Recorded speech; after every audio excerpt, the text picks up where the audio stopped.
Hello and welcome back to Cinebounce Live, and we are joined with Carol. So today's subject is something that I know that Jamie is very passionate about, and I think everyone should know about. So what are we talking about? It's how to enable inclusion, and look, it's a huge subject. Okay, I remember when I first became disabled, everyone told me what I couldn't do.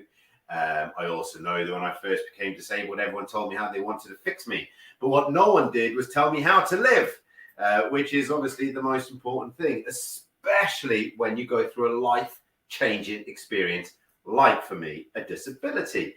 So, Carol, you work with people that have been through massive life-changing experiences.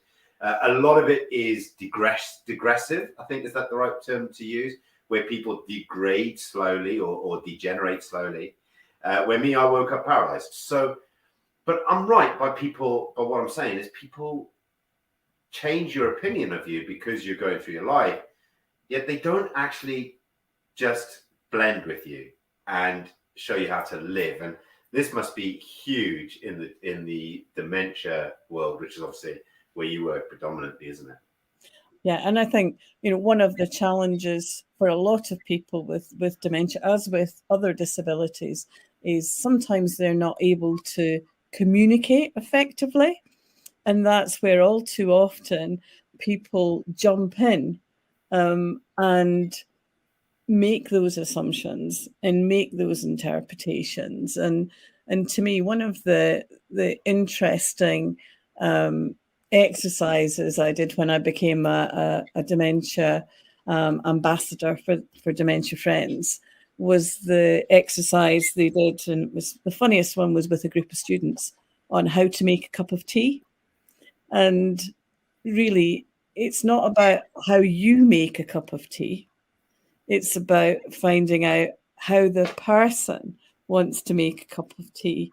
And if you want to support and help somebody, you need to understand the way they want to do something. And that's where, certainly in dementia, particularly as it's generally, spouses who are those amazing unpaid family carers who want to wrap their loved ones up in cotton wool because they don't want to see them getting frustrated. They don't want to see them, hurting themselves in some way, and they can remove people's independence. And that's the worst thing possible. I don't have dementia. I've supported parents. I worry I might get it. And I've been very clear to my husband and my family, I want to be independent if I get dementia or anything else, as long as possible. And some bits will be frustrating because I like to do things in a certain way, which may seem strange. But if that's what allows people to, get up in the morning and enjoy life, then what's wrong with that? Well, it's funny you say that because I've got a bit of a funny story about this. So it's not fun. Well, no, it is funny. It's hilarious, actually. So my nan had dementia. All right, bless her. And she was, my nan was as mad as a box of frogs before she got dementia, right? And she got progressively worse. But one of the things that I always used to do was I would always go in and go, I never call her by her name, or I'd never call her nan, right? I always used to go, oh yeah, you all right? And then she would usually reply with who I was that day. So she would go, oh, hi, Alan, which was my dad. In which case, then I would go, you all right, Mum? Or she'd go, hi, Robert. Now, this was a bit more complicated because my grandfather was Robert and so was my brother, right? So that always caused a little bit of problem, all right? But then I realized very quickly that she called my grandfather Robert and my brother Rob. So I then was able to define the difference. And then every now and again, I'd be called someone random, like Liam or Matthew. And then I realized that they were the names of the carers.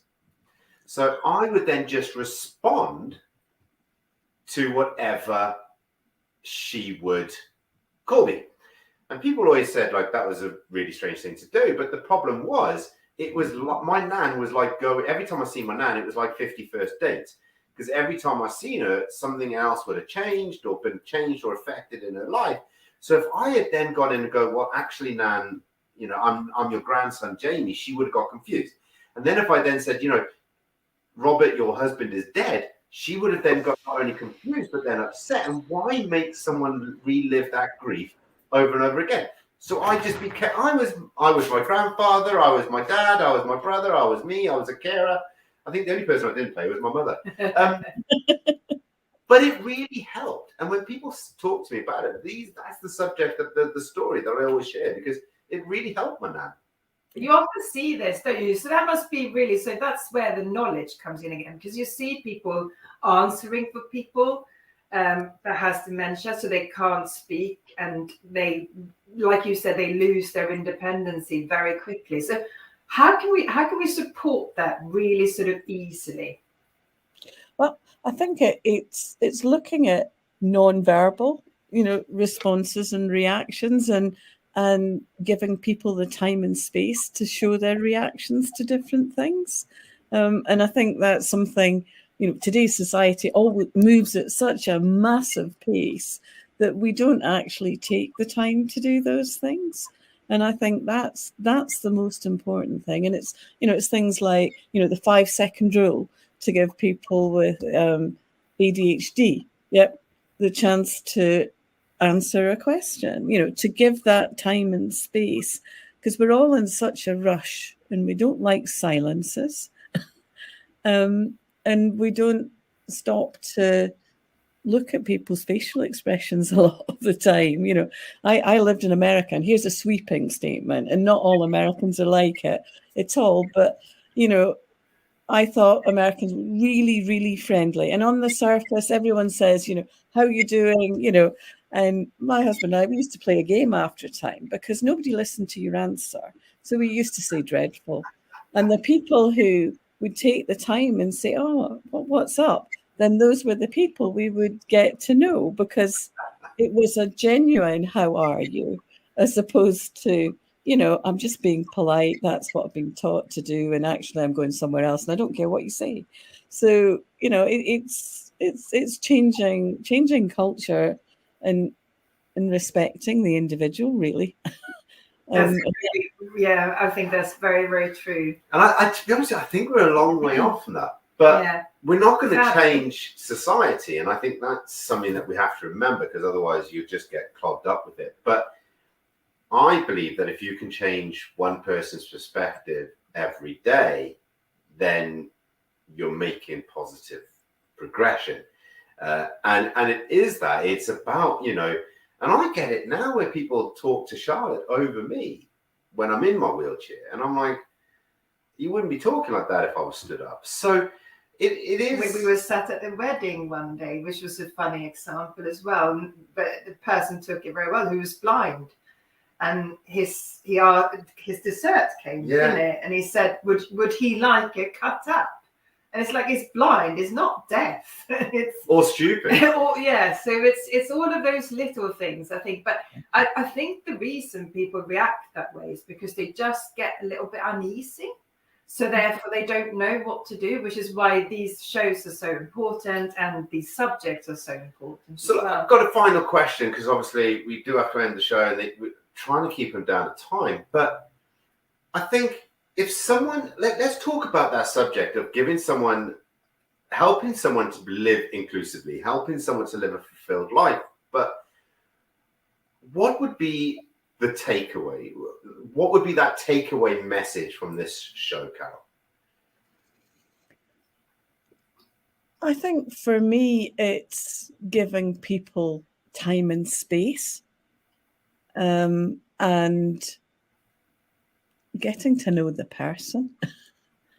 Yeah, I think that's really good. Get to know the person. And for me, adding into that would be listen to how they want to live and support them with that, rather than constantly telling them they're wrong or telling them what they can't do or correcting them, because that's your vision of the world, not necessarily mine or the person living with that disability and condition. So try and look at it from their view of the world, I think would be my top tip. So Carol, look, thank you so much. These shows are very close to my heart. So it's great to be able to interact and actually get that message out there in a bit of a different way.